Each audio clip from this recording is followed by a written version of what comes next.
Hey everyone, we've closed the book on December and 2025. Now we turn the first page of 2026, looking ahead at what's in store as we say hello to January and all the exciting things to come. I want to come out right off the bat and address the elephant in the room. Yes, I have a terrible breakout happening at the moment. I'm super aware of the monstrous wounds on my face. We move on. December, as expected, was a quiet month due to all the festivities going on because of Christmas and New Year's and all that jazz. Work was busy, I was busy, and there were all sorts of events and stuff happening on weekends. However, there are still things to wrap up, so let's look back on everything that's happened this year, as well as the past month. Let's dive right in.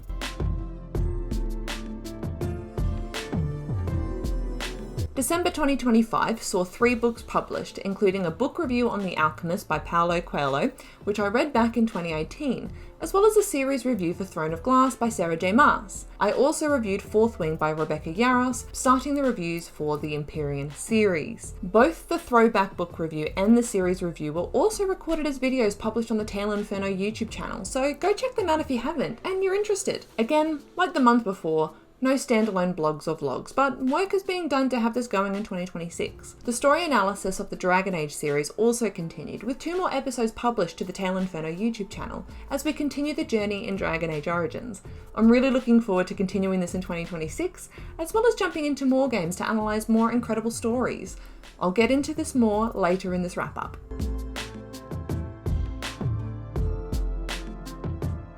I'm pretty happy with finishing 2 books this month, each falling within the fantasy, romantasy type genre. The first book I finished reading was For Whom the Bell Tolls by Josiah Lynn. This is the first book in the Hell's Bells series, and I'm unsure how many books are going to come into the series. I gave it a 3.25 out of 5 rating. It's a book that I thought took on the concept of death and the afterlife very uniquely, and I enjoyed the premise of the storyline.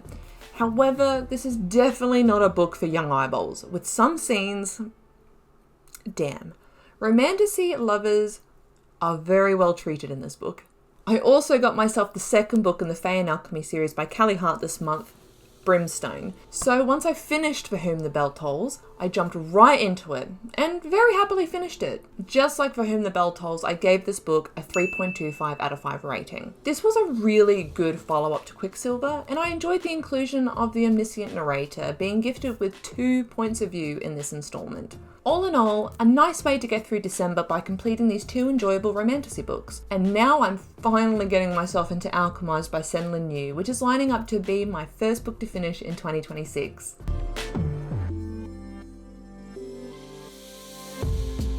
In 2025, I completed 24 books. I really wish it could have been 25 books in 2025 to make it sound really cool, but I didn't quite get there. You may have already seen this list on social media, but I thought I'd go through it again in case you missed it. I've also included my ratings from Storygraph so you can see how these stacked up for me.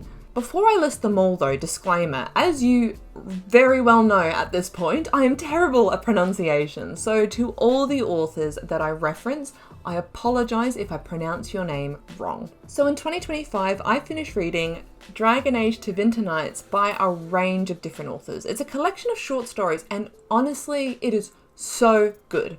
I gave it a 4.75 out of 5 rating. Tandia by Bryce Courtney. I don't have this book handy as it was lent to me by a colleague at work, and I rated it a 4 out of 5. Court of the Vampire Queen by Kate Robert. 2 out of 5. When the Dust Settles by Lucy Easthope. My first 5 out of 5 for 2025. Honestly, if you were interested in emergency management and the stories of people who are involved in emergencies, crises, and all of that kind of stuff, you need to read this book. The 3 books that make up the Crescent City series by Sarah J. Maas. House of Earth and Blood, my second 5 out of 5 rating for 2025. House of Sky and Breath, a great follow-up to the first, receiving a 4.75 out of 5. And House of Flame and Shadow, my third 5 out of 5 rating for 2025. This series is by far my favourite of Maas's series. There is an elevated level of maturity in the writing, and I love the interweaving of modern day technology with traditional fantasy elements. And of course, I loved the mystery solving and the corruption of leadership. This series is just beautiful. Loved it. 5 out of 5 pretty much for the whole series. I look forward to reviewing this on the Tail Inferno website. Onyx Storm Book 3 of the Empyrean series by Rebecca Yarros, which received a 3.75 out of 5. The 3 books that currently make up the Kindred's Curse series by Penn Cole. Spark of the Everflame receiving a 3.5 out of 5. Glow of the Everflame, an incredible follow-up, getting a 4.25 out of 5. And Heat of the Everflame, my 4th 5 out of 5 rating for 2025. I don't usually experience series that gradually increase in ratings for me. Usually the pattern is the first book is a high rating and then the second one like dips a bit, and then any other books after that kind of rise or stay around the same. This series by Penn Cole just keeps delivering though, and I'm so excited for the 4th installment. The 2 books that make up the Shepherd King duology by Rachel Gillig, One Dark Window receiving a 4 out of 5. And 2 Twisted Crowns, an awesome second and final book receiving a 4.5 out of 5. The 3 books that make up the Ice Flame trilogy by Rose Harvey. Heir to the Ice Flame receiving a 3 out of 5. Heart of Ice, a wonderful follow-up receiving a 3.25 out of 5. And finally, Fire on the Ice, a great way to close the series, getting a 3.25 out of 5. We then took a bit of a pause in the fantasy romantasy genre and went to The Wild Girl by Kate Forsyth, which got a 4 out of 5 rating. The Book Thief by Marcus Zusak, my 5th and final 5 out of 5 for 2025. I always knew I wanted to read this book and was intrigued by the fact that the perspective was that of death, and I'm so glad I finally picked this up this year. It's beautiful and tragic, and one I know will stick with me for a very long time. The Seven Husbands of Evelyn Hugo by Taylor Jenkins Reid receiving a 3.75 out of 5. The Book of Lost Hours by Hayley Gelfuso, a solid 4.25 out of 5. The Duke and I, the first book in the Bridgerton series by Julia Quinn, a good 3.5 out of 5. Quicksilver, Book 1 of the Fae and Alchemy series by Callie Hart, a brilliant start to the series, getting a 4.75 out of 5. And of course, as mentioned before, because I finished these in December, For Whom the Bell Tolls by Josiah Lynn, as well as Brimstone, the second book in the Fae and Alchemy series by Callie Hart, both of them receiving a 3.25 out of 5.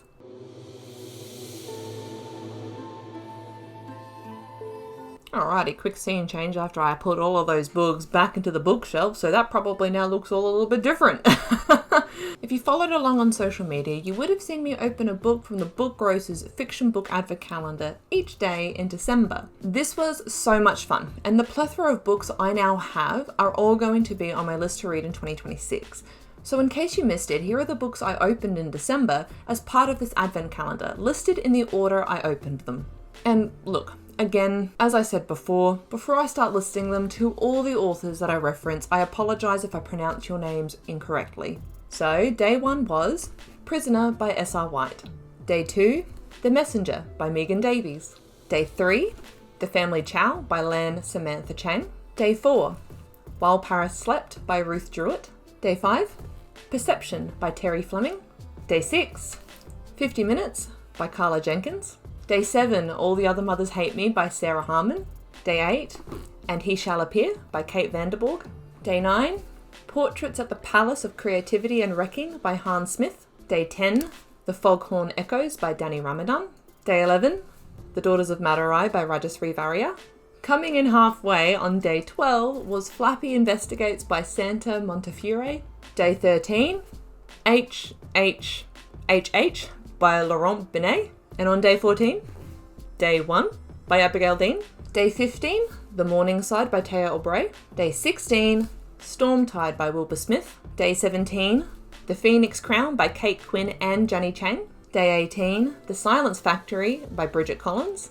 Day 19, Beirut Station by Paul Vittich. Day 20, The Favourite by Rosemary Hennigan. Day 21, An Eye for an Eye by Jeffrey Archer. Day 22, The Stargazers by Harriet Evans. Second to last to day 23, Mademoiselle Eiffel by Amy K. Runyon.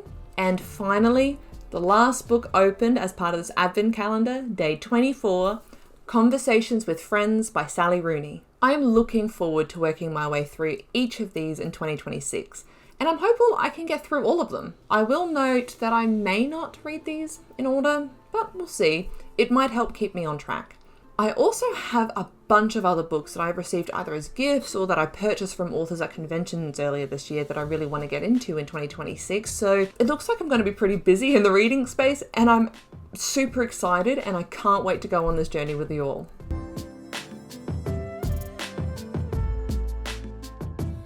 Now that the festivities of Christmas and New Year's are all done, we should see a return to some level of regularity of content in January. After getting the book review out for Fourth Wing at the end of December, I will be publishing the reviews for the next 2 books in the Empyrean series by Rebecca Yarros this month, so that will be Iron Flame and Onyx Storm. I don't think I'll follow that up with like a full series review or a video or anything like that, like I did with the Throne of Glass series by Sarah J. Maas, noting that this series isn't finished yet. So with that in mind, I may hold off doing this until we get to the conclusion of the series, so something to look forward to in however long that takes. After Onyx Storm will be the reviews for the books that make up the Black Death duology by Minette Walters, The Last Hours and The Turn of Midnight. Will I be able to fit in both of these reviews in January?